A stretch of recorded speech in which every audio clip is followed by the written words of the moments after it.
Parece que está grabando, ¿cierto? Grabando. Ya, chiquillos, Sí, entonces, profe, estoy grabando. ya.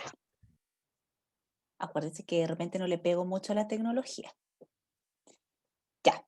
Érase una vez un joven rey de un imperio lejano que de un día se cayó de su caballo y se rompió las dos piernas. Aunque contaba con los mejores médicos en el reino, ninguno consiguió devolverle la movilidad. No le quedó más remedio al rey que caminar con muletas.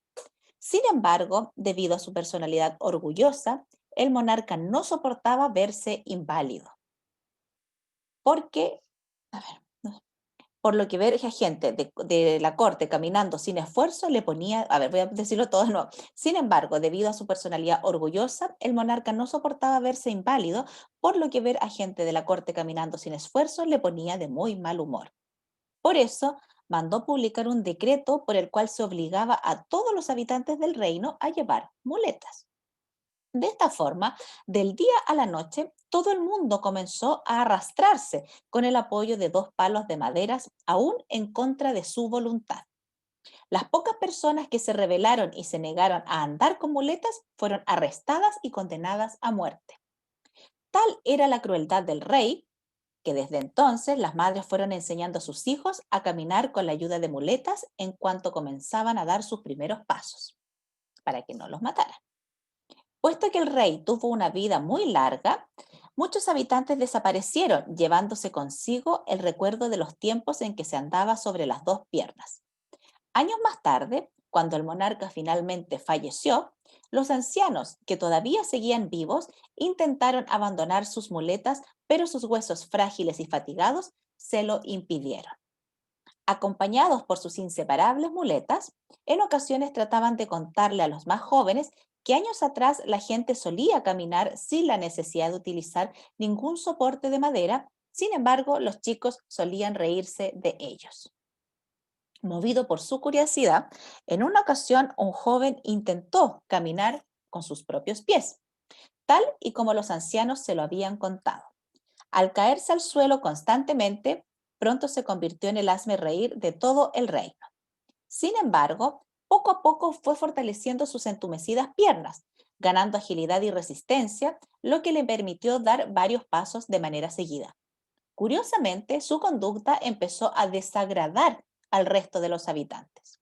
Al verlo pasear por la plaza y el día en que el joven, ya recuperado por completo, comenzó a correr y a saltar, todos creyeron que se había desquiciado y vuelto loco por completo.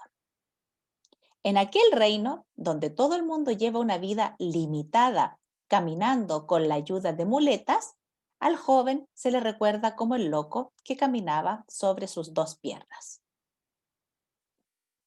¿De qué trata el cuento, chiquillos?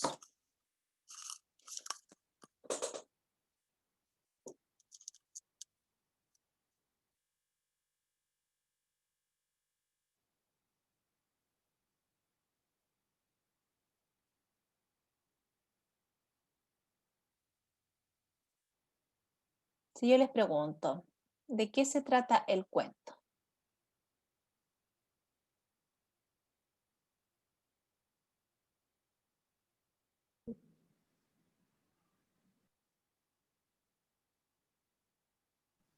De un rey egoísta. De un rey egoísta que envidia a los demás, ¿ya? ¿Qué más podría ser? ¿Qué trataba de hacer el rey? Imponer sus ideas. Trataba de como someter a todo a la desgracia que él había tenido que pasar. Claro, ¿cierto? Como que los condenaba a todos a la misma desgracia que él tenía que pasar. ¿Y por qué la gente le Claro, que aceptaba nadie eso? pudiera tener lo que él no podía. Claro. ¿Por qué él aceptaba eso? O sea,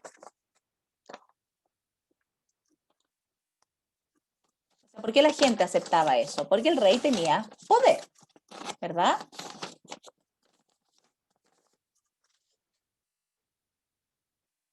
¿Qué más podríamos decir del cuento?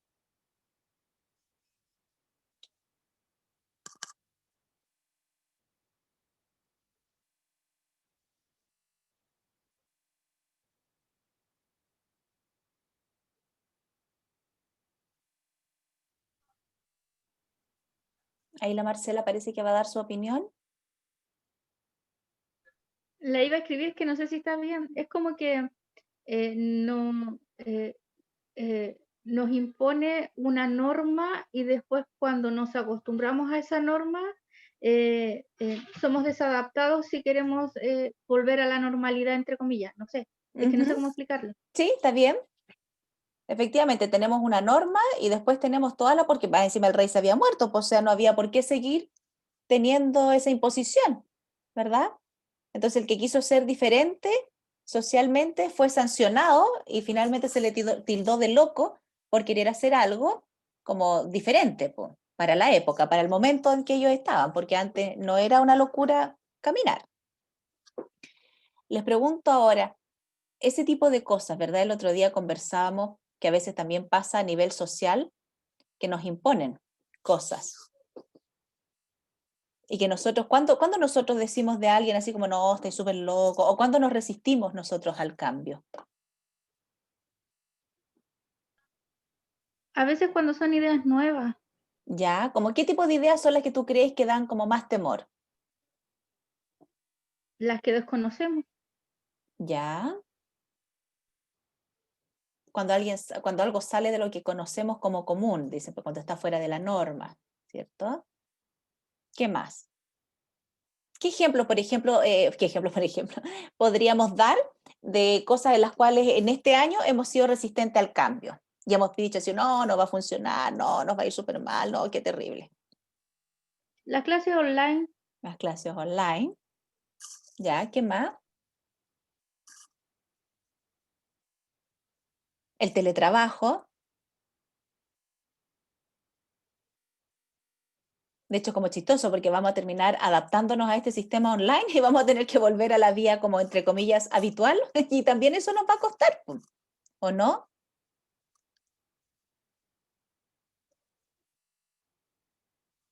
Sí, yo creo que más a los mechones que a los que ya están en años más avanzados. Ah, claro, porque es como lo que conocen, po. Ujú. Oye, ¿y ustedes creen que en 10 años más esto les irá a pasar a ustedes, por ejemplo, de resistirse al cambio frente a ciertas cosas?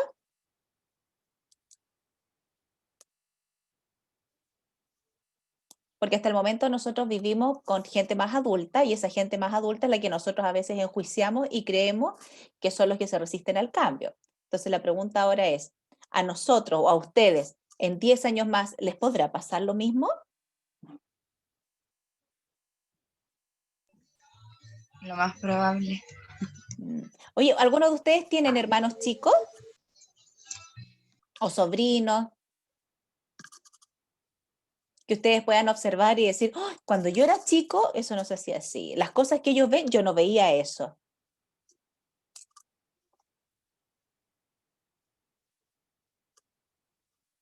¿Qué cosas uno, por ejemplo, de repente como que dice, "Ah, ¿cómo está viendo eso? ¿Cómo hacen eso? Cuando yo era chico, ¿qué cambios ustedes notan?"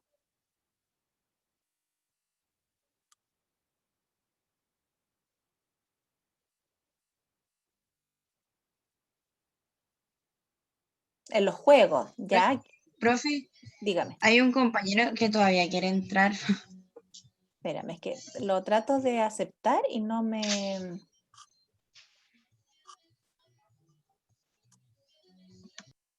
¿Quién es el compañero? Diego Rojas.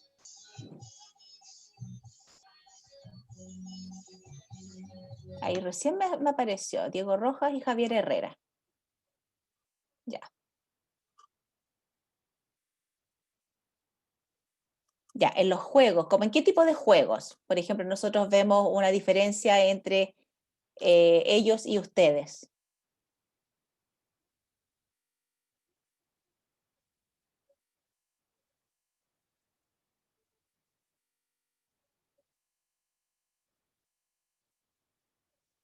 Oye, ¿están despiertos o no están? Ya son las 12:15, po. Profe, que no escuché la pregunta yo.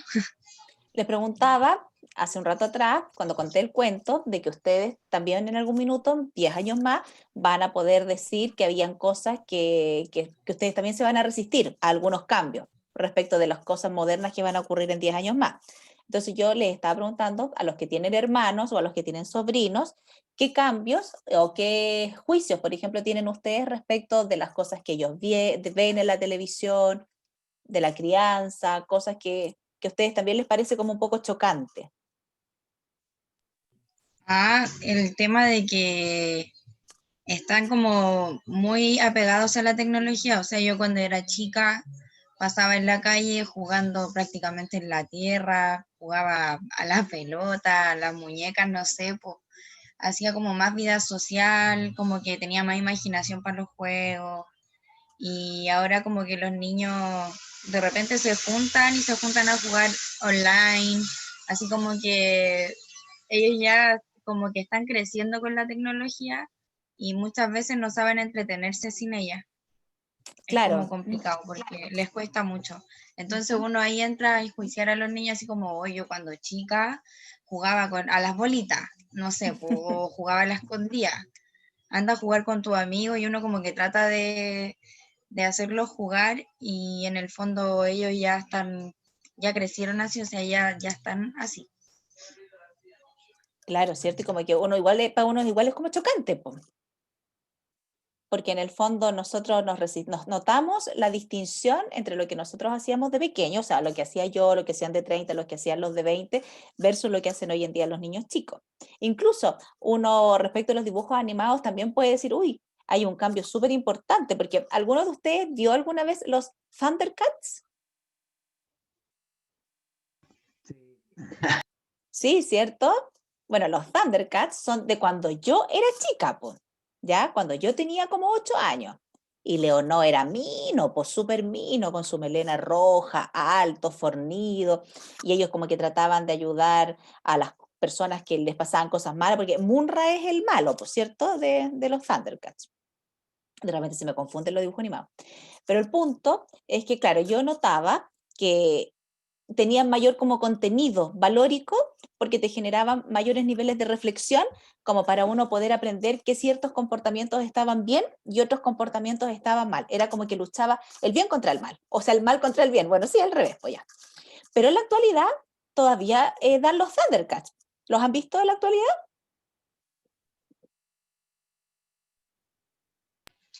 No, todavía lo da. Sí, empezaron a darlos, pero ahora son como caricaturas. Entonces Leonor ya no es alto, fornido, así como que va a salvar el mundo, sino que es chico, tacuaco, como una caricatura, habla cabezas de pescado, como que todo es chistoso. Claro, ahora son mucho más chistosos. Entonces, cuando tú los ves, ves que los niños están todo el rato muertos de la risa, porque se pegan, porque hacen tonteras, pero tú dices, oye, pero ¿y cuál es como el contenido respecto del aprendizaje que se puede generar hoy en día con estos dibujos animados? Entonces, hoy en día, mira, hay una compañera que dice, usábamos más la imaginación para entretenernos, en cambio los niños se aburren más rápido si están sin internet. Claro, y curiosamente, están sin internet y se aburren más rápido, son menos creativos. O sea, lo mejor que le puede pasar a un niño en la actualidad es que a sus papás se les corta el internet por un mes.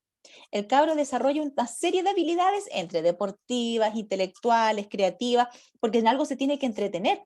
Entonces va a empezar a buscar que un cartón, que una cartulina, que una pizarra, que va a hacer cosas en el patio, va a encontrar tijera, de repente va a dejar las medias escobas, pero el punto es que probablemente estar un mes sin internet le va a permitir aprender cosas que si no le pasara eso, no las va a lograr aprender.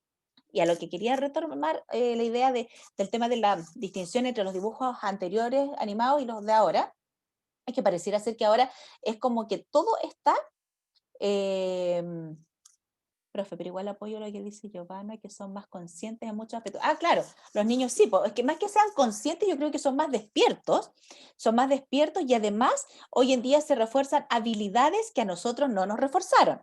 Por ende, eso yo creo que ellos tienen mayor reflexión y tienen finalmente más conciencia respecto de un montón de cosas.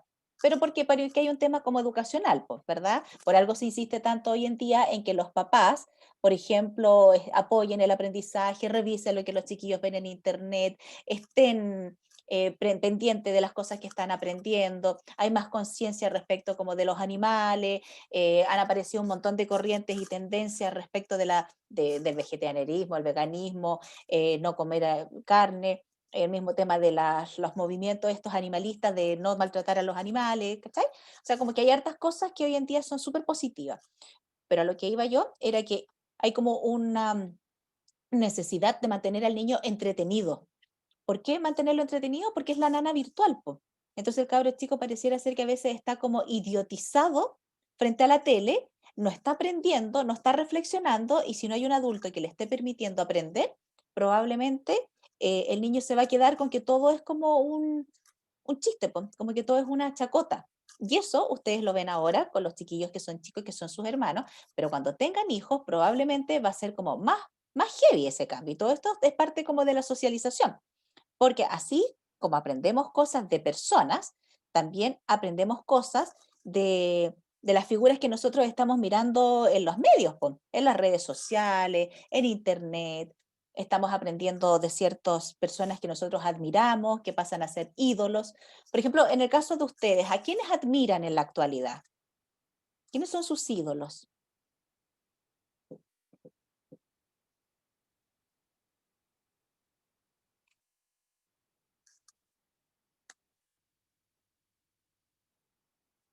Deportistas, influencers, músicos. ¿A quiénes admiran ustedes?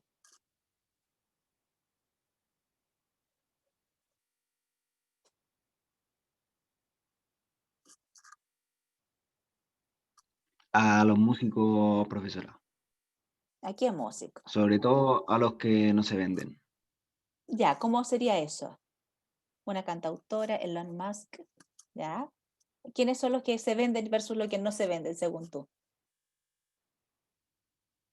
No sé, vos, por ejemplo, los que les da lo mismo monetizar los videos, o qué sé yo, o hacer giras mundiales y cosas así. Música más piola. Ya, mira, ahí alguien dice que ella admira a los que componen de acuerdo a lo que piensan y no lo que se vende en la actualidad, sino como que piensan. Ya. Claro. Deportistas, ¿a quiénes admiran ustedes?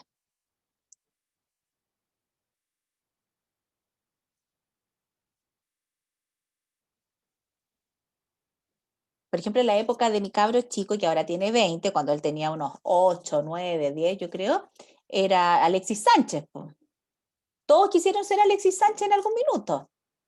Cabro chico Tocopilla, ¿por qué? Porque partía, era como un tremendo ejemplo de superación, de emprendimiento, de salir de la pobreza, un cabro talentoso en el deporte, aparte que tiene como ciertos como comportamientos que no, si bien es, entre comillas, se ha vinculado con niñas de la farándula, pareciera ser que no anda metido como en problemas, porque rara vez se le ve en los medios siendo como socialmente criticado por ciertos comportamientos, salvo por las pololas que tiene, que es el problema de él, pero él era como un ídolo, pues, hace unos 8 o 10 años atrás, ¿o no?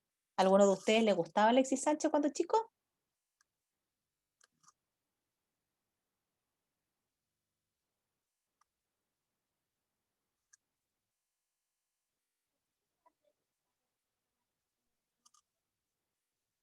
Chiquillos, denme un segundo.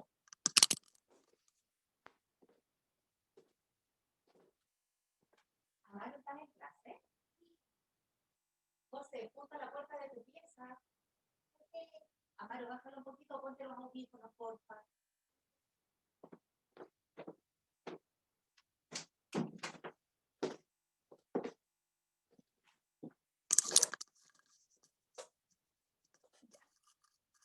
Volví.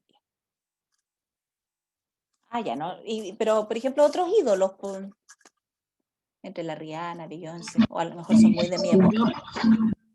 Yo personalmente, profe, no sé si como que idolatro, pero sí admiro a todos los deportistas. Por lo menos los de Chile los admiro todos.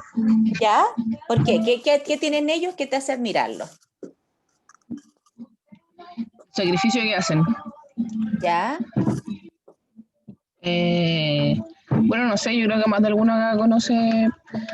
Nunca me he involucrado mucho en el tema del fútbol, pero sí el fútbol siempre es un tema aparte con los otros deportes, en todo Ah, sí, sentido. pues, O sea, hasta el sí. fútbol y todos los otros deportes. Ujú. Y no sé si conoce, por ejemplo, a Alberto Barza, que es un nadador paralímpico, ¿Ya? ¿Ya?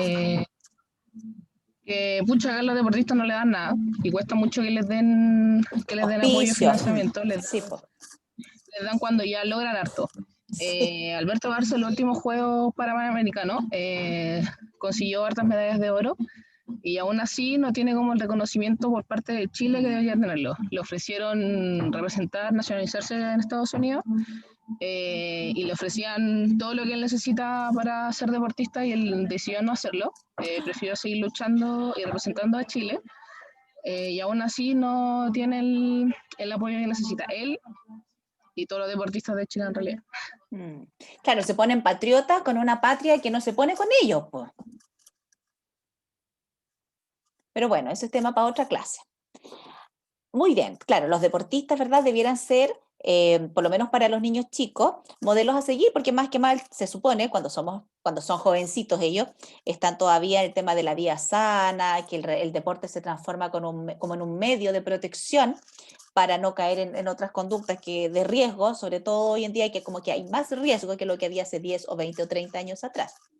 Entonces, ¿por qué les preguntaba de a quienes admiran? Si hay un tema también de crítica respecto como de los otros estilos que son más actualizados respecto de las crianzas de nosotros, es porque justamente lo que vamos a revisar ahora tiene que ver con el aprendizaje social y cómo impacta en la vida nuestra todos nuestros procesos de socialización, los distintos agentes que van interactuando con nosotros, ¿ya?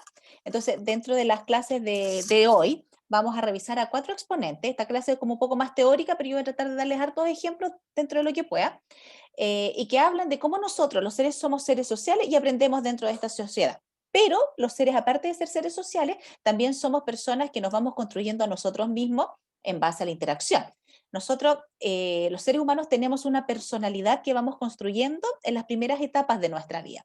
Entonces, nosotros podríamos decir que la dotación de nuestra personalidad proviene de un 50% de herencia genética y hay un 50% que tiene que ver con el ambiente. Entonces nosotros esa información del ambiente y de la genética va configurando nuestra forma de ser, ¿ya? Ahora, la genética muchas veces es definida por el ambiente. Voy a dar ejemplos.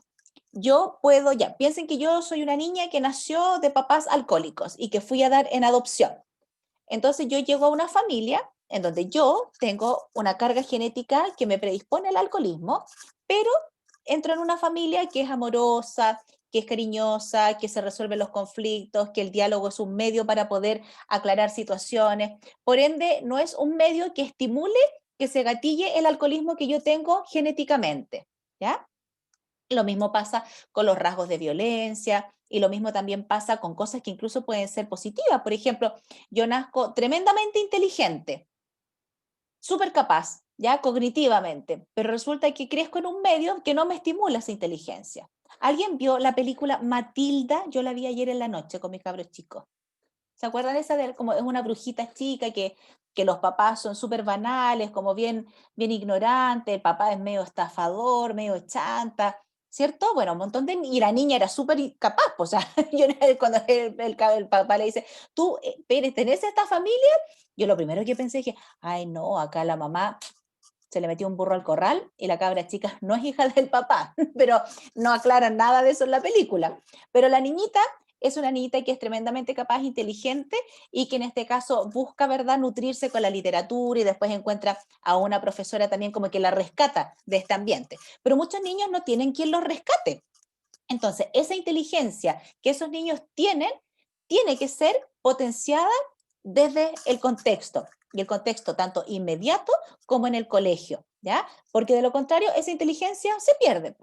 Entonces, ahí es cuando yo estoy hablando de que a lo mejor genéticamente la niñita puede ser súper inteligente, pero necesita que el medio estimule esa inteligencia, ¿ya? Ahora, al revés, pueden aparecer, de repente hay niños que no son intelectualmente muy habilosos, o sea, muy inteligentes, porque la inteligencia tiene que ver con un coeficiente intelectual, que es un valor numérico, que hay escalas de medición, se hacen pruebas psicológicas, y tú das como con un puntaje y eso lo transformas a un coeficiente intelectual. Pero hay niños que a lo mejor no tienen un coeficiente intelectual muy alto, pero sí crecen en un medio que les estimula el aprendizaje. y que en el fondo también hace que se aumenten sus niveles de inteligencia, porque le estimulan el deporte, le estimulan las buenas cosas, refuerzan positivamente sus aciertos, estimulan la lectura, los papás participan en su proceso de aprendizaje con las materias, los papás le leen los libros, pero cuando hablo que le leen los libros no es que se lo lean como, no estoy haciendo un enjuiciamiento, una crítica respecto de que el papá le lea los libros, sino que lo acompañan y estimulan todos los aprendizajes que en este caso se requieren para que el niño desarrolle mejores habilidades. Entonces, curiosamente, ese niño que no es tan inteligente genéticamente, probablemente va a ser muy habiloso y va a lograr muchas cosas porque el ambiente se lo está estimulando. ¿Ya? Entonces, cuando hablamos del aprendizaje social, nuestro medio más inmediato va a ser siempre la familia. ¿Ya? Y ha habido como una evolución respecto de cómo nosotros vamos aprendiendo. Entonces, Julian Rotter es uno de los exponentes que a principios del siglo pasado parte diciendo que el aprendizaje social es meramente la relación que hay entre el individuo y el ambiente. ¿Ya? En la medida que el niño va interactuando con el ambiente, va aprendiendo ciertos códigos sociales. Pero que también hay un valor del reforzamiento. ¿Qué significa eso? Si el niño hace cosas buenas, el medio inmediato se lo reconoce y en este caso lo felicita, lo estimula, entonces el niño va aprendiendo que si cada vez que hace cosas que son positivas, va a venir ese reforzamiento, entonces el niño va a seguir repitiendo la conducta. Y eso empieza a ocurrir hasta que tú eres adulto. Ahora, al revés, cuando el niño en su relación con el ambiente va reconociendo que hay ciertos comportamientos que no están bien, el niño no obtiene una gratificación, por ende remite los comportamientos, es decir, no lo vuelve a hacer. Ahora, como en la fauna humana pasa de todo, muchas veces hay niños que tienen comportamientos que no son los más adecuados para socializar, porque pegan, porque son muy impulsivos, son atrevidos, pero resulta que los adultos tampoco regulan. Entonces los adultos, déjalo, si ya va a aprender, déjalo, si total es problema de la profesora, déjalo, si son cabros chicos, déjalo, si todos los niños se pegan. ¿Ese niño está aprendiendo pautas de comportamiento social? ¿Qué creen ustedes? ¿Que no? ¿Qué le podríamos decir a ese papá?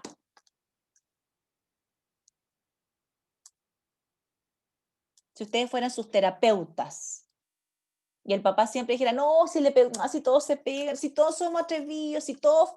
¿Qué le dirían a ese papá si ustedes fueran su psicólogo familiar? Que los niños son lo que hacen ellos, porque no razonan los comportamientos aún, claro, porque son pequeños, que es necesario regular sus conductas. ¿Y qué hace uno cuando un papá es resistente a aprender eso? Porque ellos no saben aún comportarse, nosotros somos los guías, ¿verdad? Y vamos modelando el comportamiento, así como una arcilla. Si el papá se resiste a cambiar,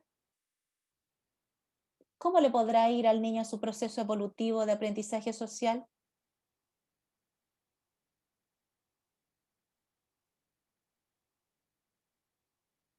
Pésimo. Va a tener que aprender solo y probablemente ese aprender solo le va a tocar también sufrir, ¿verdad? Porque va a recibir muchas críticas. Entonces siempre lo van a estar criticando, castigando, enjuiciando, echándole la culpa. Entonces el niño va a sufrir, le va a doler eso que le dice el ambiente. Pero hay un adulto que no logra entender que es necesario, ¿ya? Bueno, de esos adultos a veces estamos llenos de papás que no están involucrados en el proceso de formación, porque esto no tiene que ver con el aprendizaje en sí respecto de las matemáticas, no, es un tema de formación social. No le pegues a tu hermana, no se le toca el poto a tu hermana, no le veas las partes íntimas a tu hermano cuando tiene cierta edad. Después hay que recoger el papel del suelo, no ensucies el espacio del otro, no le faltes el respeto, termina de escuchar antes de hablar y así, y es súper agotador. Por eso yo creo que muchos papás se resisten a involucrarse en ese proceso de formación porque es desgastante. Y los papás parecen matraca. Entonces repiten, repiten, repiten, repiten, pero en algún minuto el niño como que entre comillas empieza a madurar y empieza a entender que hay cosas que no tiene que hacer, ¿ya? Pero porque hay un refuerzo, porque hay alguien que está regulando. Y además están regulando desde la casa y están regulando, por ejemplo, desde el jardín, desde la sala cuna, desde el colegio. Este año va a ser como hasta digno de estudio cuando volvamos el año próximo a clases presenciales, porque los niños este año no han tenido toda esa regulación que se da en las salas de clase, en donde la profesora está, Pepito, no molesta a tu compañera, tú no me respondas así, se le llama al apoderado, para inspectoría, eso no le botes la colación, no, y el profesor está formando también. Entonces este año muchos papás ya han tirado la esponja con el aspecto formativo de los hijos porque están hasta acá, entre las clases online, entre el tema del teletrabajo, entre sus propios niveles de estrés, entre el encierro, la falta de socialización, pero los niños están quedándose con eso, con que pueden hacer lo que quieran, porque total, no estoy yendo al colegio. Y en la casa, como que como están estresados los niños, está permitido que los niños hagan nomás. Entonces la idea es que los adultos, independiente de que sabemos que hay mucho estrés en los niños por el encierro, igual estemos reforzando ciertas conductas que igual van a ser necesarias cuando tengamos que volver el próximo año a clases presenciales, ¿ya? Entonces, este gallo, el tema del refuerzo externo que habla Julian Rotter, es de cierta manera lo que va reforzando que nosotros hagamos o no hagamos ciertas cosas. El ejemplo que daba yo del niñito que es más impulsivo y que no lo regula, es un refuerzo externo positivo para él, que el papá no lo rete. Po. Le pegó al primo, no hubo castigo. Fue atrevido con la profesora, no hubo castigo. Pateó la reja del vecino, pateó el perro del vecino, no hubo castigo. Entonces, el niñito que entiende que está bien lo que está haciendo. ¿Por qué? Porque los adultos no lo regulan, sobre todo los adultos que son los que debiesen regular. ¿Ya? Doy esos ejemplos como bien extremos para que se pueda entender de que el refuerzo positivo tiene que ver con la interpretación que le da el niño al comportamiento del adulto. ¿Ya? Entonces, si tenemos a un niño a veces desregulado a los 5 años, pero que no le ponemos atajo, va a ser desregulado a los 10, va a ser desregulado a los 15 y va a ser desregulado a los 20. A veces muchos adultos dicen lo que decía una de sus compañeras, va a tener que aprender solito, pero resulta que el aprender solito es doloroso. Entonces, pues tienes adultos que son súper resentidos, que son adultos envidiosos o resentidos con los logros de los otros, porque resulta que a él no le explicaban de que había que ponerse contento por los logros de las otras personas, no había que competir con uno mismo, no con el de al lado, que había que respetar la forma distinta de ser, no ser burlesco. Entonces, esas personas de adultos después tienen comportamientos que lamentablemente están vinculados a la falta de regulación cuando son niños. ¿Ya? Pasan los años y aparece el Albert Ellis con un complemento a la teoría anterior en donde él habla del modelo racional emotivo. Es decir, yo reacciono de cierta manera porque hay un raciocinio, o sea, yo le empiezo a meter ahora cabeza a la interacción que estoy teniendo. Por ejemplo, cuando hablábamos de la sanción o del reconocimiento, yo ayudo a Pepito a recoger los papeles. La tía viene y me premia con un fruyelé. Yo me siento contento porque más encima me felicitan y tengo un fruyelé. Voy a seguir repitiendo, ¿verdad?, el comportamiento. Pero mi expectativa a veces va a estar enfocada en el reconocimiento. Entonces, ¿qué va a pasar cuando no haya reconocimiento? Si no me dan el fruyelé y no me felicitan, probablemente me voy a desmotivar, me voy como a deprimir un poco, entonces voy a dejar de hacer el comportamiento, en este caso de ayudar a Pepito a recoger los papeles. ¿Ya? Entonces ahí es donde entra el lenguaje en juego, donde le vamos explicando al niño que si bien nosotros reforzamos y felicitamos su comportamiento, hay cosas que él tiene que hacer porque está bien hacerlas, no solo por estar esperando las felicitaciones. ¿Ya? Porque si no son las personas que siempre necesitan reconocimiento para hacer algo y que finalmente el foco en vez de estar en ellos, en superarse, el foco está puesto en la felicitación que le va a dar la otra persona. Entonces ahí empieza a haber como un análisis y se empieza a considerar la vinculación entre el manejo del pensamiento y la emoción. ¿Ya? O sea, esto que estoy haciendo está bueno y me hace sentir bien. Esto que estoy haciendo está malo porque me lo explican que está malo. Esto me hace sentir mal, dejo de hacerlo. ¿Ya? Después aparece con los años otro teórico que es Albert Bandura, y él habla de todo lo que es el aprendizaje cognitivo-conductual. ¿Ya? Entonces, yo a nivel cognitivo empiezo a entender que hay cosas que está bien hacerlas, por ende modifico el comportamiento. Hay cosas que no está bien hacerlas, por ende modifico el comportamiento. Pero también voy aplicando la observación del éxito o fracaso de los comportamientos de las personas con las que yo vivo. Por ejemplo, si yo veo el mismo ejemplo, Pepito le pegó a Pedrito y a Pepito lo castigaron, no hay recreo. y a Pepito lo castigan frecuentemente sin recreo. Yo no voy a pegarle a ningún niño porque me van a castigar y me voy a quedar sin recreo. Empiezo a imitar el comportamiento de otros niños. Yo veo que Pepito ayuda a tal persona y lo felicitan. Yo veo que Pepito ayuda a tal persona y le regalan el fruyelé. Empiezo a imitar esos comportamientos positivos, ¿ya? Ahora, en los adultos, inconscientemente viene a pasar lo mismo, porque a veces nosotros también admiramos a personas que hacen cosas positivas. Entonces, esa admiración y el seguirlos, ¿verdad?, nos hace querer impulsarnos a tener ese tipo de comportamientos, que es, por ejemplo, lo que pasa con los deportistas, ¿ya? Y dentro de los deportistas chilenos hay algunos que son como bien valiosos. Cuando hablo de lo valiosos, porque son disciplinados, porque son empeñosos, porque son bien tenaces, es decir, pese a toda la adversidad, ellos igual insisten en salir adelante con sus disciplinas, versus otros deportistas que de repente, lamentablemente, se van como por otro camino, po. Entonces yo tengo plata y yo armo carrete cuando no se puede armar carrete. Entonces yo tengo plata y tomo curado, o sea, y curado como piojo, voy y manejo y choco. Entonces no hay conciencia del impacto que tiene mi comportamiento en la vida de otras personas, ¿ya? Ahora, los niños debiesen entender que por mucho que tal persona o que tal deportista sea muy bueno para la pelota, ciertos comportamientos no son los adecuados ni para él ni para su medio social, versus otros deportistas que a lo mejor, como decía una de sus compañeras, pucha, no tienen las lucas que necesitan para poder desplegar todo el talento, pero que son súper valiosos. Yo la otra vez, no sé, ustedes ubican al Fernando González, ¿por cierto? ¿Lo ubican? Espero que lo ubiquen, que es un tenista que hace unos años atrás fue como bien conocido, de la época del Chino Ríos y también de la época del Masú. Por ejemplo, el Masú no es un buen tenista, para nada, pero el cabro es súper tenaz, porque igual le da, igual se esfuerza, igual se empeña. ¿Pero por qué? Porque su mamá está siempre reforzándole aspectos positivos para que él siga haciéndolo. En el caso de Fernando González, yo no tenía idea que el papá era taxista, y que el papá, para que él pudiera seguirse perfeccionando, vendió su auto para poder invertir en que este chiquillo fuera a una de las escuelas donde lo pudieran formar mejor en la disciplina que él quería desarrollarse. ¿Sabes? O sea, hay un esfuerzo.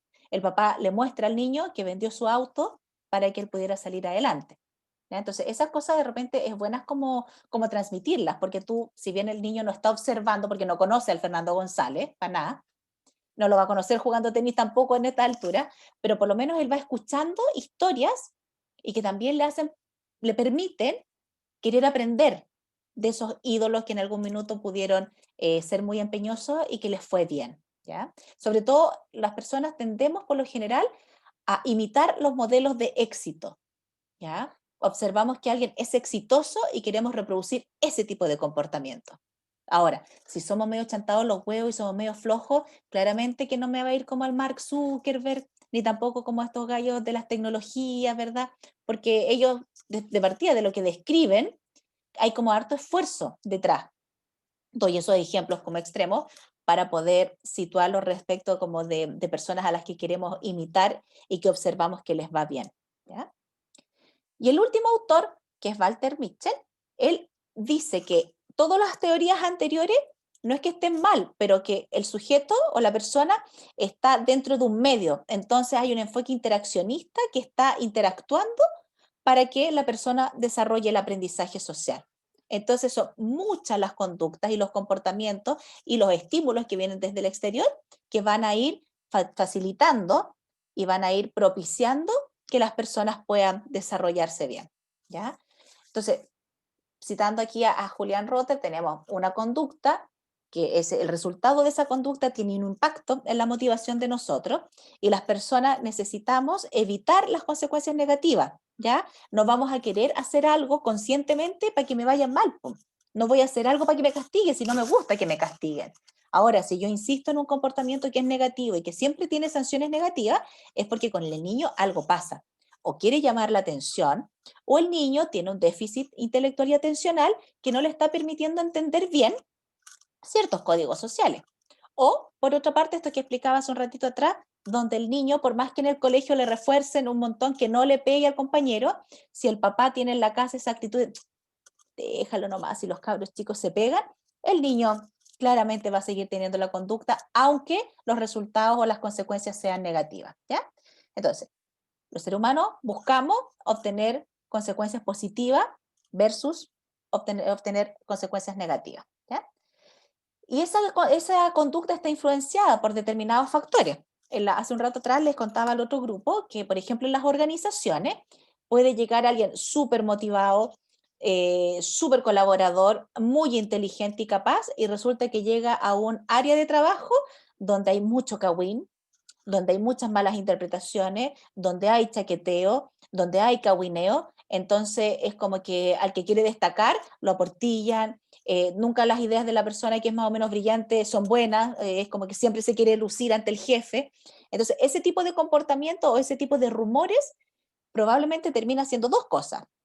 O que este gallo que es tremendamente capaz se vaya de la empresa, o que se quede y que modifique su comportamiento y que finalmente se termine contagiando como la manzana podrida del cajón, ¿ya? Después, si el valor del reforzamiento es alto, se genera una expectativa que conduce al individuo a adquirir el comportamiento, que es lo que hablaba hace un ratito atrás respecto del refuerzo positivo, del dar el frúyele, del dar felicitaciones, o bien esto de que el papá no te dice nada y no hay castigo, po. También es un refuerzo positivo alto. Le pego a mi prima, no pasa nada. Le pego al perro, no pasa nada. Quiebro cosas en la cocina, no pasa nada. Pateo al perro del vecino, no pasa nada, po. ¿Ya? Entonces es un refuerzo positivo y que finalmente hace que el niño siga teniendo conductas que son inadecuadas. Y nosotros los seres humanos en algún minuto vamos identificando ciertos tipos de necesidades, ¿ya? Por ejemplo, hay personas que necesitan el reconocimiento. Entonces se mueven socialmente para buscar el reconocimiento. Hay personas que necesitan dominar. Y esas personas se mueven relacionalmente en base a la dominancia. Entonces son estos cabros que siempre imponen sus ideas, que se taiman, que si hay alguien del grupo que no piensa como ellos, le hacen la ley del hielo. Otras personas necesitan independencia. No quiero ser parte del grupo, no quiero pensar como tú. No me gustan las cosas que tú haces, por ende te respeto como compañero de curso, pero no soy tu amigo. ¿Ya?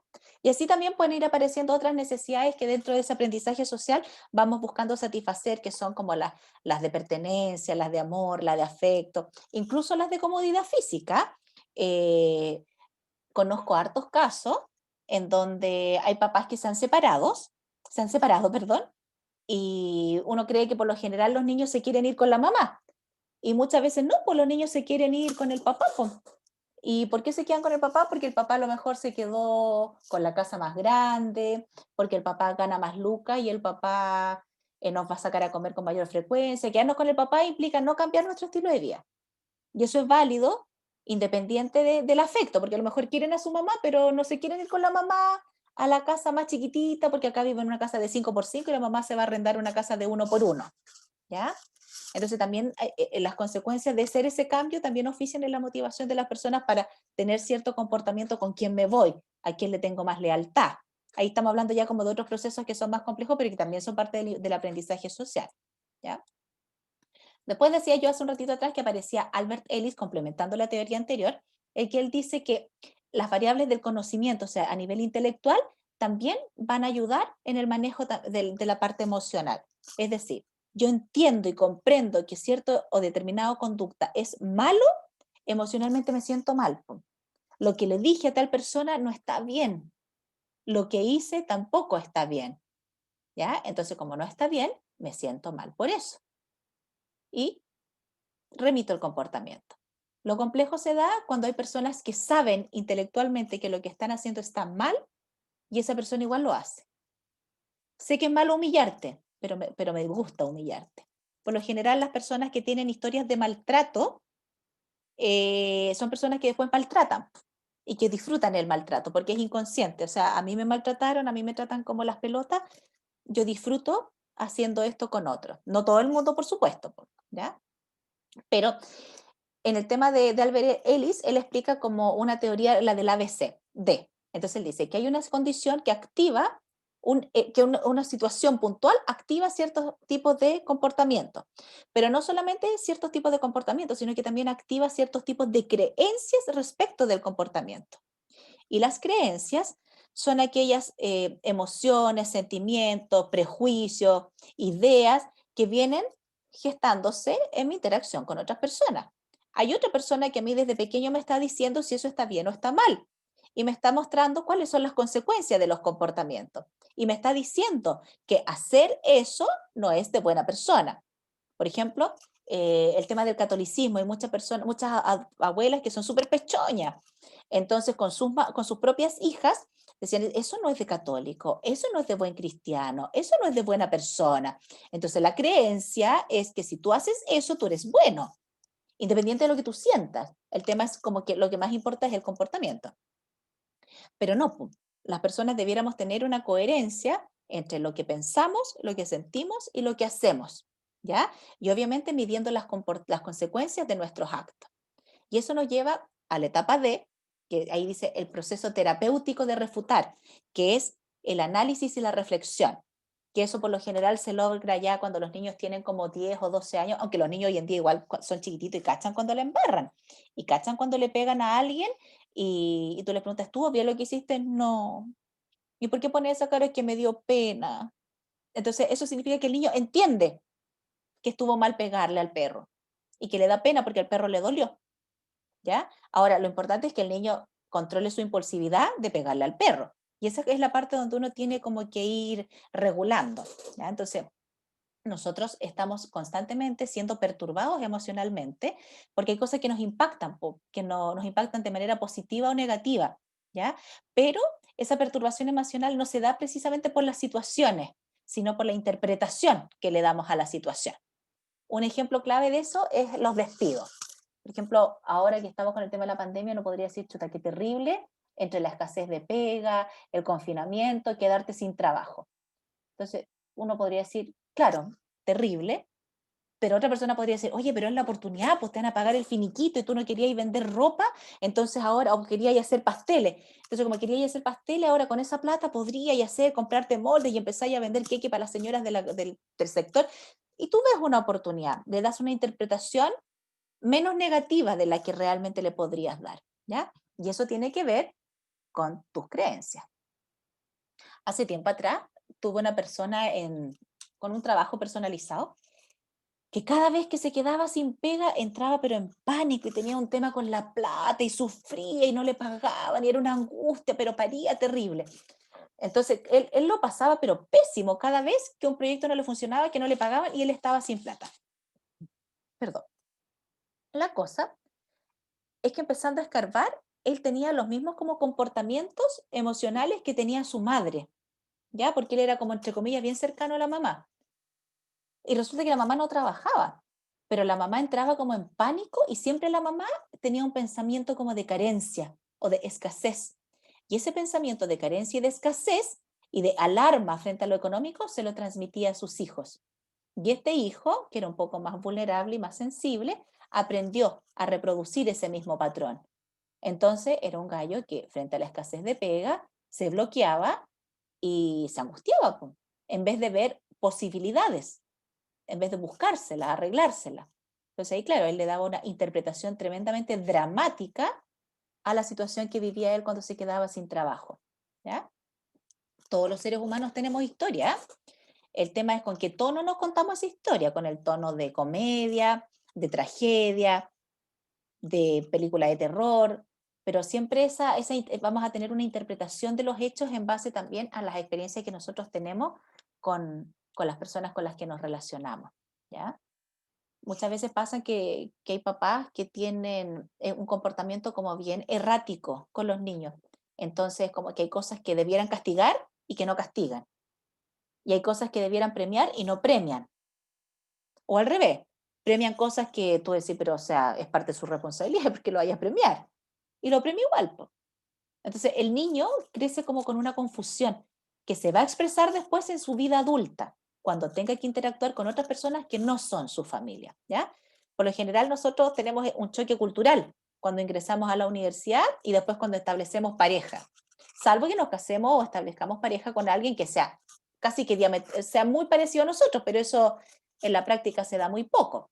Entonces hay un choque cultural porque nos toca aprender de otras personas o nos toca refutar y rechazar ciertos comportamientos de otras personas, ¿ya? Entonces Bandura habla de esto como del comportamiento, de limitación de los comportamientos. Aquí hay como dos imágenes que son como un poco chistosas, en donde el aprendizaje conductual dice, población alcohólica crece de manera alarmante. Entonces el gallo dice, ¿cómo no voy a chupar con estas noticias? O sea, me deprimo, me deprimo. Hay una alarma respecto como del consumo de tabaco, de alcohol o de droga, entonces me deprimo y voy y hago lo mismo. Aprendizaje cognitivo, doctor, necesito contención, apoyo, aprobación, comprensión, diálogo, amigos. ¿Qué me aconseja? Abra un perfil en Facebook. Claro, porque como en Facebook se supone que es donde tú puedes lograr más amigos, aunque tú ni siquiera los conozcas, 300 amigos y de esos conoces 10, pero le dan me gusta a tus fotos, te comentan al respecto, entonces eso te va haciendo, obviamente que erradamente, sentir que perteneces, sentir que eres reconocido y que eres tú validado, ¿ya? Por ejemplo, hay personas que dicen, todos los hombres son malos, entonces los terapeutas van y le dicen, ¿será que todos los hombres que tú escoges son malos? Entonces ahí la persona debiera pegarse como la prendida de ampolleta o como el clic de decir, sí, pues, no todos los hombres son malos. Por algo yo a lo mejor, inconscientemente, por mi historia de vida, por mis patrones aprendidos, escojo malas parejas. ¿Me siguen? Hasta acá. ¿Se va entendiendo? Alguien, por favor, que me responda. Sí, sí se me entendió. ¿Sí? ¿Se va entendiendo? Ya, muy bien. Quiero saber si están despiertos, pues más encima mañana no vamos a tener clase, entonces quiero saber que estén conectados, ¿ya? Algo que propone Bandura. ¿Ah? No, porque hace frío todavía. Ya ponte vestido. Bueno, anda a ponerte vestido. Apareció mi gorda de 5 años que como hay sol quiere vestido. Ya. Bandura dice que si bien la combinación del aprendizaje social es una serie de factores tanto internos como externos que van confluyendo en la conducta, también habla de que hay ciertos requisitos que se tienen que presentar en las personas para que ellas aprendan. Y están vinculadas a esto que hablaba hace un rato atrás, que eran los niveles intelectuales o lo habiloso que una persona puede ser. Y por eso también mencionaba que era importante que el ambiente refuerce y estimule esa intelectualidad. O sea, por ejemplo, si tú tienes un niño que tú te das cuenta que es súper habiloso y que es súper inteligente, enfócate en reforzar conductas sociales. Si tú te das cuenta que hay un niño que es tremendamente sociable, que se lleva bien con todos, enfócate en poder reforzar algún aspecto cognitivo, la atención, la memoria, la habilidad reflexiva, cosa que el niño pueda ir teniendo como un engranaje más o menos equilibrado de aprendizaje para que después cuando esté en el colegio no lo pase mal, ¿ya? Porque hasta en los mismos colegios estos Montessori, después cuando los chiquillos son un poco más grandes, igual lo pasan mal porque hay que desarrollar amplias esferas, o sea, tanto lo social como lo intelectual, ¿ya? Y dentro de este aprendizaje social que se da en la interacción con un entorno y con las personas, nosotros también tenemos algunos procesos intelectuales que nos van permitiendo aprender mejor. Por ejemplo, la atención, que es la capacidad de focalizar todos mis sentidos en un estímulo, ¿ya? La retención, que es la capacidad de retener esa información, de almacenarla. La reproducción, que es la capacidad de repetir esa información. Y la motivación, que tiene que ver con cuánto entusiasmo tengo yo por repetir ese comportamiento, ¿ya? Acá tenemos algunos ejemplos. Por ejemplo, la atención de los estudiantes se dirige acentuando físicamente las características sobresalientes de la tarea. Cuando tú eres alumno, estás observando algo y por lo general lo que estás observando ojalá sea lo más atractivo posible, porque si es atractivo, focaliza tu atención. Si a ti no te es atractiva la información, la persona, el ejercicio, no te vas a poner atención. La retención tiene que ver con esto de cuántas veces se retiene la información en la mente. ¿Ya? Cosa de que yo la pueda recordar a nivel visual, pero también a nivel simbólico. Por ejemplo, si yo presto atención a que mi amiga, que yo la quiero mucho, está haciendo una pataleta y le están retando.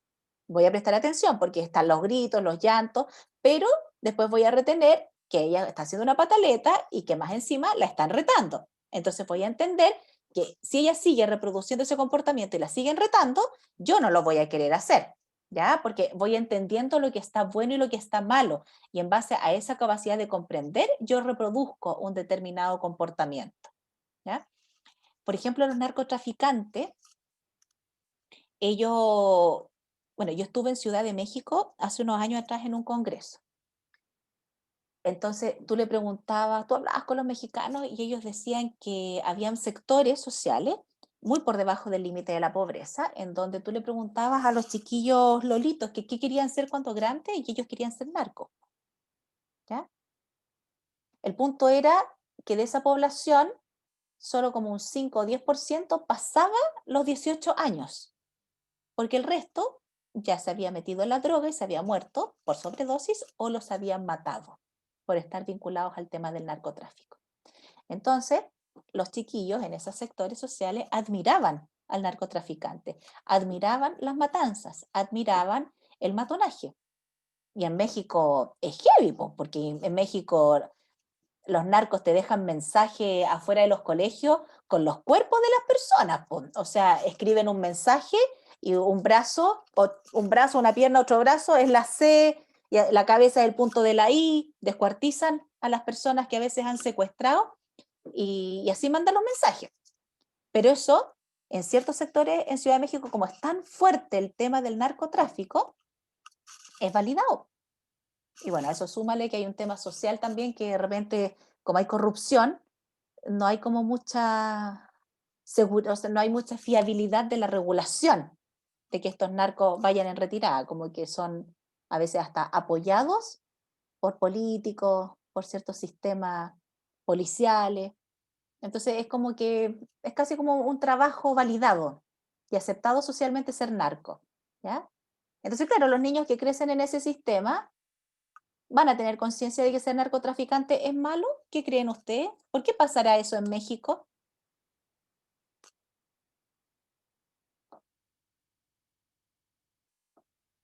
Porque está un poco normalizado. Ya. Hay temas culturales también con ellos.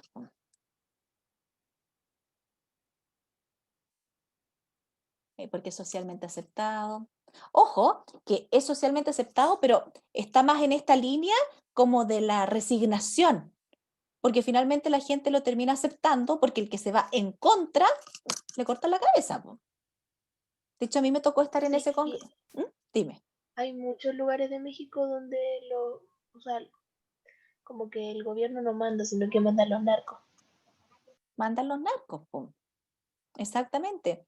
Y es súper complicado porque Estados Unidos está súper metido en la embajada ahí, la embajada norteamericana está súper metida ahí en Ciudad de México en un montón de cosas. El FBI entrena a los psicólogos, para los psicólogos sobre todo estos criminalísticos y que hacen los análisis del perfil, análisis de la letra, análisis de mensajes narcos. Y ahí trabajan abogados, psicólogos, psiquiatras, harta gente. Pero todos estos gallos muchas veces se terminan yendo del país porque están súper como expuestos y tienen un nivel de riesgo alto a que algo les pase. Porque, como dicen ustedes, está instaurado, es un sistema ya instaurado el narcotráfico en México. Entonces, aunque la gente se vaya en contra, por temor, nadie va a ser como la Juana de Arco para llevar el estandarte en contra de los narcotraficantes, porque tú sabes que a los 3 días no apareciste más. ¿Ya? Y eso en Chile también pasa. Lo que pasa es que no lo sabemos tanto porque no sale tanto en las noticias, pero también pasa, también el narcotráfico está súper metido en ciertos sectores, también hay mucha corrupción, entonces eso también va impactando en cómo nosotros a nivel social vamos interpretando las claves.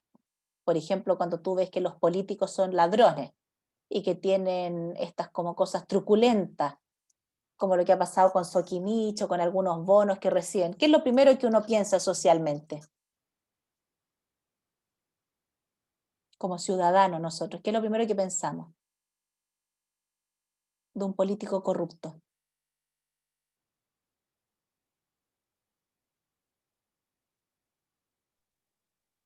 Yo pienso, ¿por qué sigue ahí? ¿Ya? ¿Por qué no lo condenan como debería o como cualquier otra persona normal? Se amparan a veces en un fuero y después tienen que dar clases de ética, haciendo que una persona que comete un delito menor paga con cárcel. Ujú. Mira, aquí una compañera, complementando lo que decías tú, dice, un compañero dice, finalmente uno termina pensando como que todos son de esa manera, ¿cierto? Los echamos todo al mismo saco. Y por otra parte, uno dice, bueno, si lo hace un político, ¿por qué no lo va a hacer tú, po? Pero la única diferencia está, como decía la compañera recién, en la sanción, po. El político sale como libre de polvo y paja, mientras que el otro que se robó una gallina se echó 5 años en la cárcel y salió peor, po, porque la cárcel es como la peor escuela que podéis tener, ¿ya? Doy estos ejemplos con respecto al tema como de los políticos medios corruptos, a lo que pasa en México, a lo que puede pasar en ciertos sectores sociales en Chile, porque claramente eso también es parte del aprendizaje social. Entonces ahí es donde, por eso tanto se dice la educación es clave, ¿ya? Porque la educación, tanto a nivel formal como familiar, es decisivo para el futuro de una persona, ¿ya? Y ojalá siempre esos dos sistemas, el formal e informal, formal, colegio, jardín, después universidad, y el informal, la familia, el grupo de pares, el contexto en donde se mueve, ojalá ambos ambientes vayan como hacia el mismo camino, cosa que el niño pueda cuestionar, pueda refutar, pero no se desvíe, po. O sea, logre cosas positivas para su vida en el ámbito que quiera. ¿Ya? Después podrá ser de derecha, de izquierda, podrá ser político, artista, lo que quiera, pero teniendo como una coherencia que para dónde va encaminado y con esfuerzo y con trabajo personal lo va a lograr. ¿Ya? El último punto que tiene que ver con la motivación, desde lo que nos explica Bandura del proceso de aprendizaje, está basado en las consecuencias, pero es más complicado porque la personalidad es lo que a nosotros nos acompaña por toda la vida. La personalidad es uno de los rasgos con poco capacidad de modificarse en un ser humano, mientras que la motivación es el rasgo más variable en las personas, porque de repente me motivan ciertas cosas y después me motivan otras, ¿ya? Y la motivación, hay tres tipos de motivaciones, una que es la intrínseca, la extrínseca y la que es como una motivación social, como de aporte social, ¿ya? Contributiva, así se llama. La intrínseca tiene que ver con todo lo que a mí me motiva por hacer, mis logros, mis desafíos, mis procesos de aprendizaje, lo bien que yo me siento cuando apoyo a una persona o la ayuda, la colaboración, ¿ya? Todo lo que a mí me gratifica.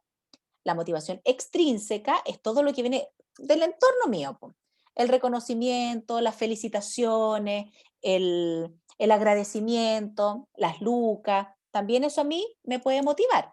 De hecho, hay mucha gente que no se siente motivada por su trabajo, pero sí por la renta. Entonces se levanta todos los días a trabajar porque al final de mes recibe una buena renta, ¿ya? Ahora, el punto va a ser cuando esa persona deje de recibir esa buena renta, qué tan motivada va a estar, porque incluso no me motiva la pega y ahora las lucas tampoco me motivan, que es lo que le puede haber pasado a mucha gente con esto del COVID, que les bajaron los sueldos. Entonces, si la pega no les gustaba, tenían como doble factor de desmotivación, ¿ya? Y hay un tercer aspecto de la motivación, que es la que decía yo recién, contributiva, en donde yo siento que lo que yo hago es un aporte para otras personas, ya sea porque hago acción social, ya sea porque hago clase, ya sea porque, por ejemplo, participo de alguna comunidad religiosa cristiana que ayuda a la comunidad y en eso yo encuentro como que está súper bien porque soy un aporte.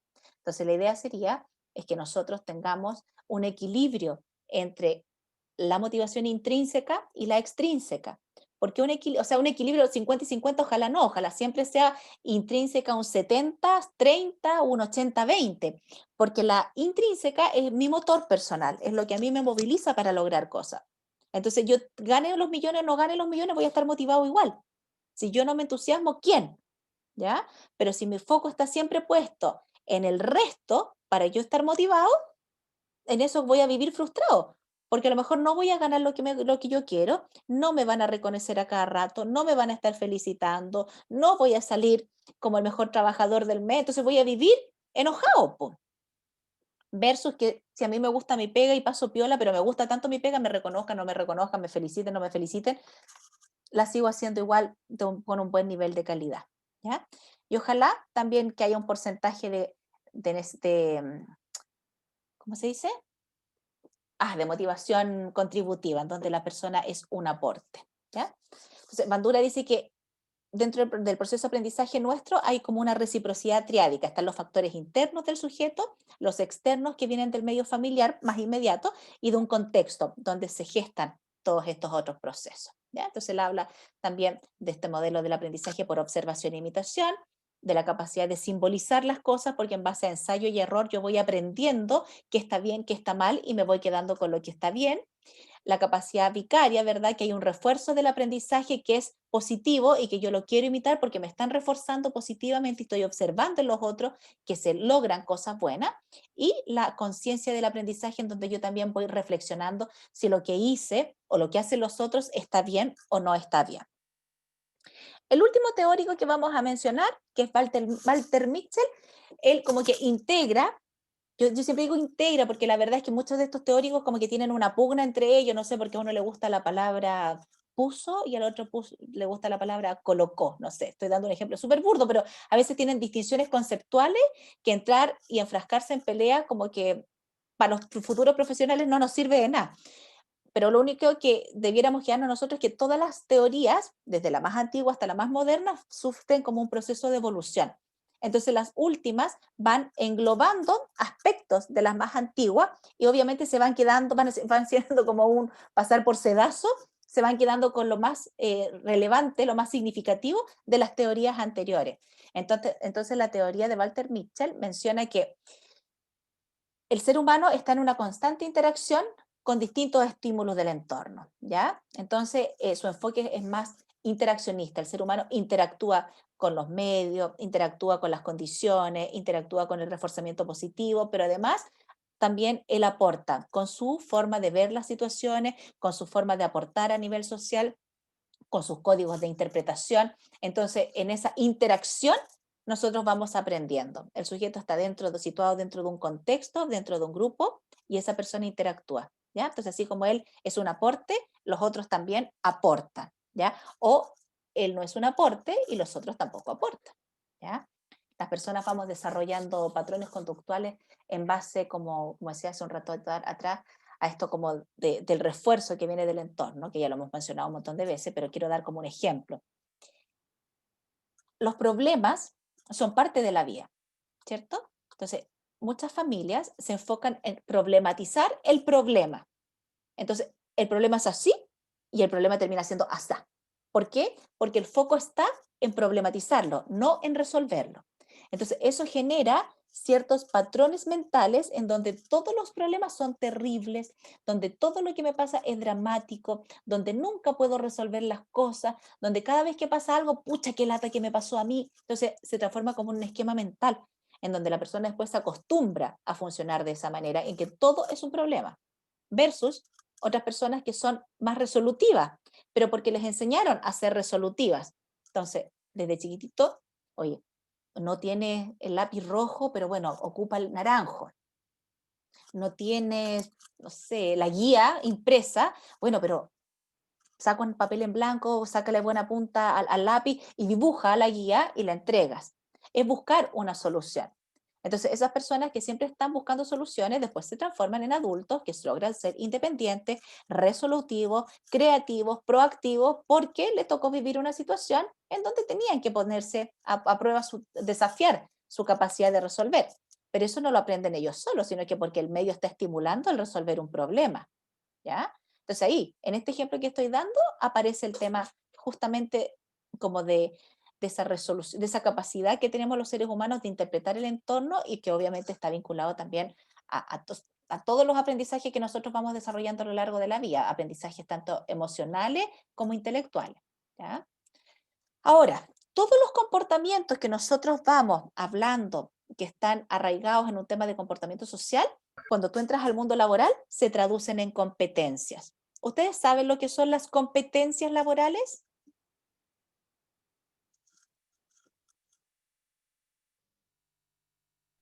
No, profe. ¿No? ¿Nunca habían escuchado el término? Mm, mm. ¿El resto? ¿Podrían ser características que le ayudan a uno a ser un mejor profesional o a desempeñarse mejor? Ya, sí. ¿Cómo cuáles, por ejemplo? Como usted estaba diciendo, una persona resolutiva, proactiva, ¿Eso podría Ya. ser? ¿Sí? ¿Pero qué más? ¿Qué otro ejemplo se te ocurre a ti? Ejemplo, una persona que logre como apaciguar las aguas, que sea asertiva cuando hayan Ya, problemas entre personas. ya, sí, súper bien. Ujú. Alguien que sea emocionalmente, que no evite el problema, pero que sea más ponderado y equilibrado emocionalmente y que resuelva de manera asertiva, ¿sí? Las competencias laborales, como decían sus compañeras, son aquellos comportamientos que a nosotros nos permiten competir con otros, por ejemplo, para tener un cargo específico dentro de una organización. Entonces pensemos que yo soy el psicólogo que está haciendo el reclutamiento, ustedes son los postulantes y yo los tengo que evaluar psicológicamente. Entonces cuando yo los evalúo, voy a decir, de todos estos, hay algunos que se destacan en ciertos comportamientos y que perfilan mejor para este determinado cargo. Claro, alguien dice, ¿tiene que ver con las habilidades blandas? Claro, tiene que ver con las habilidades blandas. ¿Ya? Pero también hay competencias técnicas. Las competencias técnicas son los datos duros, la información como más medular, por ejemplo, de una profesión. ¿Ya? Temas de economía, temas de agronomía, lo mismo las competencias técnicas que tenemos los psicólogos para enfrentar una terapia o una intervención en una organización. ¿Ya? Son competencias técnicas, pero eso lo vamos mezclando con estas otras competencias que son, como dicen ustedes, competencias blandas o las competencias laborales. ¿Ya?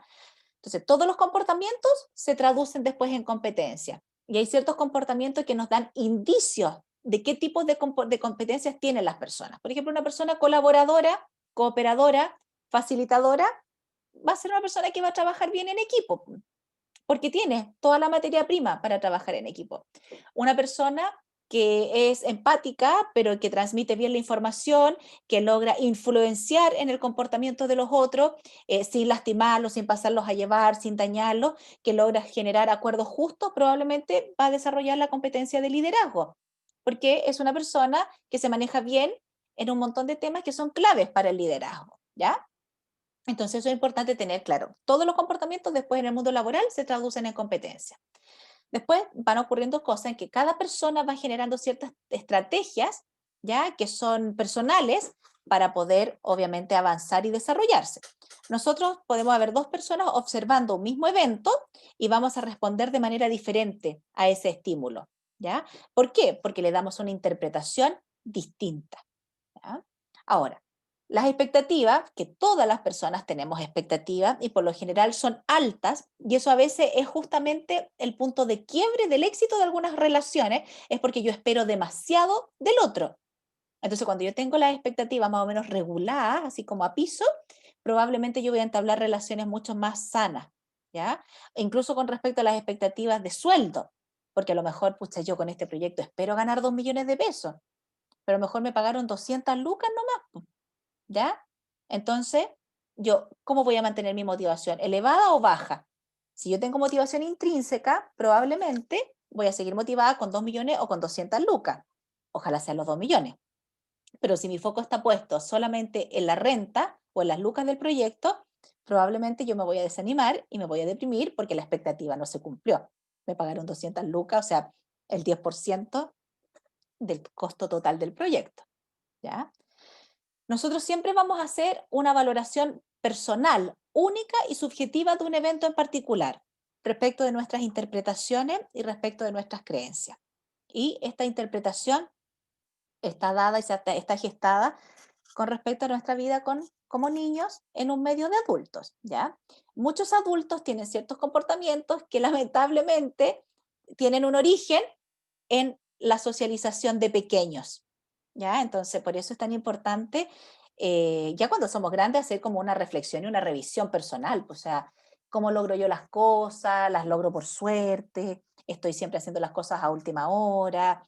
¿O porque yo en realidad yo soy disciplinado y me esmero y eso me ha traído buenos resultados? Entonces yo más me apego a seguir siendo disciplinada, porque siendo al lote, en el fondo tengo problemas si yo soy al lote, si no cumplo con los horarios, pero esa reflexión, ojalá cada uno de ustedes la pueda ir haciendo, porque va a definir mucho de cómo ustedes quieren seguir para adelante. ¿Ya? ¿A qué me refiero con eso? Si ustedes ahora se hacen un análisis FODA individual, que a lo mejor lo hicieron en autoconocimiento el primer semestre, ustedes tienen que identificar sus fortalezas, sus debilidades, sus oportunidades de mejora, las amenazas del entorno que impactan, pero también cómo contribuyen ustedes. Por ejemplo, si mi amenaza es el horario de las clases, porque yo soy súper buena para dormir, bueno, tendré que poner el despertador media hora más temprano para poder conectarme a las 8:15. Pero eso depende del profe, no. Depende del despertador, bueno, si suena y se apaga la batería, sí. Pero por lo general depende de que yo establezca el hábito de levantarme más temprano. ¿Ya? Entonces ahí es donde yo soy como un actor activo dentro o un participante activo dentro de la construcción de mi propia vida. ¿Ya? Entonces hay cosas que tienen que ver con el entorno, con las circunstancias, pero hay otras cosas que tienen que ver también con nosotros. Sobre todo cuando ya las estamos conversando, porque alguien que nunca ha hablado de estos temas podría caer como en la conformidad y decir, oye, en realidad es lo que me tocó y soy el resultado de las circunstancias de mi vida. Pero cuando tú ya empiezas a hablar de tu vida, o sea, y a adquirir conocimiento, tú debieras decir, oye, en realidad yo soy parte de este proceso de aprendizaje. ¿Ya? Y ahí finalmente tenemos una reflexión que dice que la experiencia no es lo que nos pasa, sino la interpretación que nosotros hacemos de lo que nos pasa. Es decir, cómo nosotros interpretamos las claves sociales. Entra al baño, entra al baño. Hasta acá, ¿alguna consulta, duda, comentario?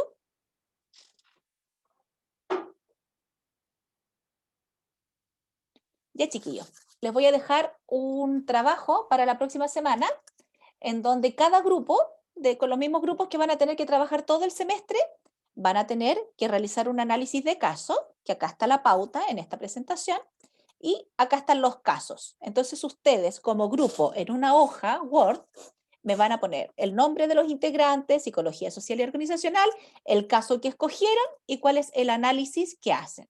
¿Ya? Dice, lea y analice el caso que le corresponda, aquí ustedes lo escogen, no se copian, porque después en un tema de redacción igual uno se da cuenta cuando se copiaron porque es cuestión de leer nomás, ¿ya?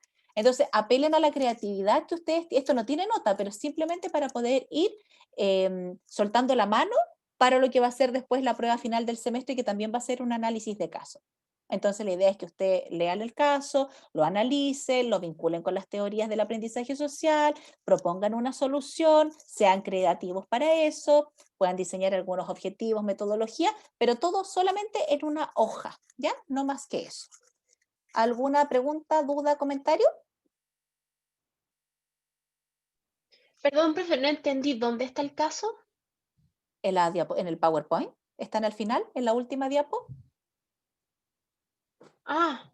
Ya. Y el PowerPoint está en el Entendí aula mal. virtual, ¿ya? Profesora, ¿para el jueves o el viernes? Pueden entregarlo de aquí al viernes. De aquí al viernes de la próxima semana, ¿ya?